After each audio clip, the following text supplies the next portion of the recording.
Today, we're talking about a true pioneer, a woman who didn't just report the news, she was the news. And she broke every single rule along the way. Her name was Nellie Bly. All right, let's get into it. Okay, so let's set the scene. It's New York City, 1887. The newspaper to read is Joseph Pulitzer's New York World, and it's famous for its big, splashy, sensational stories. An editor there throws down a gauntlet, a challenge to this young, hungry reporter. And this challenge? Well, it sounds impossible, incredibly dangerous, and, frankly, completely insane. So what was the dare? It was this. Could she fake being insane so convincingly that she'd actually get locked up in the city's most feared mental institution?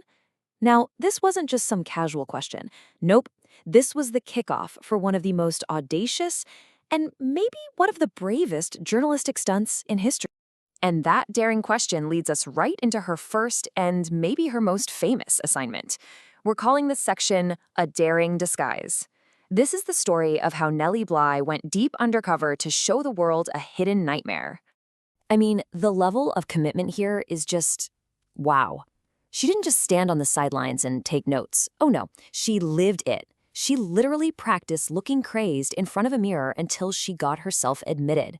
And for 10 terrifying days, she endured the same nightmare as the patients on Blackwell's island. The ice-cold baths, the disgusting food, the abusive nurses. And when her story came out, it was so raw, so powerful, that newspapers all across the country just had to print it.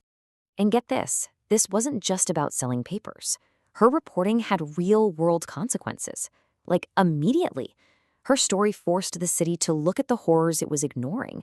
And because of it, New York City ended up pumping a whole lot more money into the asylum to actually improve things. So the big takeaway here? This proved that journalism could be an incredible force for change. But you know, this asylum story, that was just the beginning. It wasn't a one-and-done kind of thing. What she was really doing, she was inventing a whole new kind of journalism. She was inventing the stunt. So what exactly is stunt reporting? Well, think of it this way. It's a brand new type of investigative work where the reporter doesn't just ask questions from the outside, they become a character inside the story. They go through it all themselves, putting their own safety on the line, all to expose a hidden truth. And this chart, it really shows you just how huge of a change this was. Before Nellie Bly, journalists were supposed to be these formal, detached observers. But this new journalism, as people called it, was the complete opposite. It was personal. It was emotional. It was all about the real, messy, human side of the story, not just the boring official reports. And this was the part that was so absolutely revolutionary. The reporter was no longer some invisible fly on the wall. Nope, they were the main character. Nellie Bly wasn't just telling you about the asylum, her journey, her fear, what she personally went through. That was the story.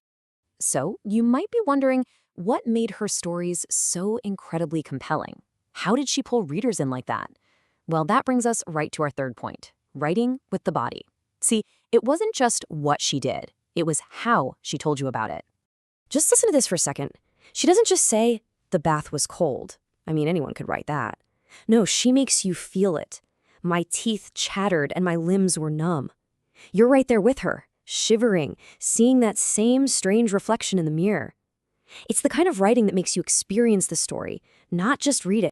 She basically had this brilliant 4-step playbook. First, she always used I to make it feel personal, to pull you in close. Second, she used language that would hit you right in the gut, that would make you care.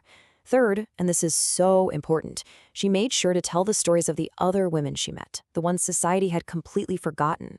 By making readers feel something so deeply, she got them fired up enough to demand change. She took what some people might have called girly writing and turned it into this incredibly powerful weapon.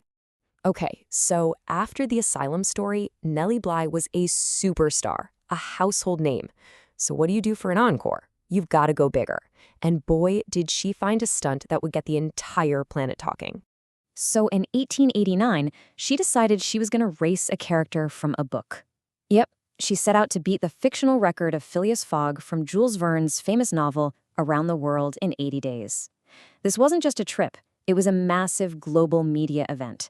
And as you can see from this timeline, she wasn't just beating his time. She was leaving him in the dust. And check this out, what she packed for the trip.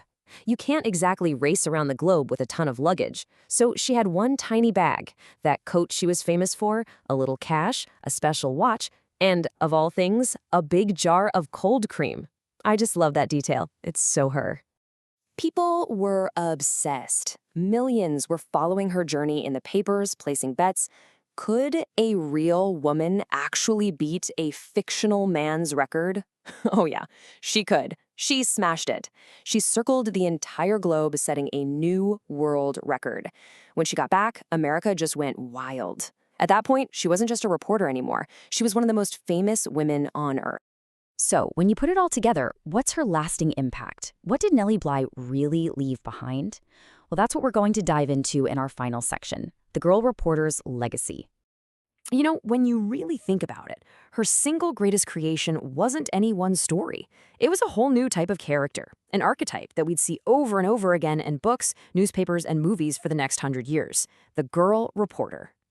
And what's wild is how familiar this character feels to us now, right? The fearless, witty reporter who stands up for the little guy, who's not afraid to challenge the powerful. You know, think of Lois Lane from Superman.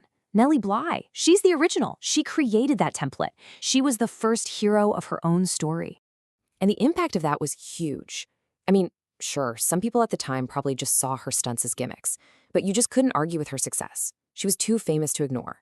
And because of her, stunt reporting became this kind of backdoor for women to break into the total boys club that was journalism. Which kind of leaves us with one last question to chew on. In our world of social media, of influencers and live streaming, where we all broadcast our experiences and become the main characters in our own stories, has Nellie Bly's invention just gone mainstream? In a way, have we all become stunt reporters? It's definitely something to think about. Thanks for watching.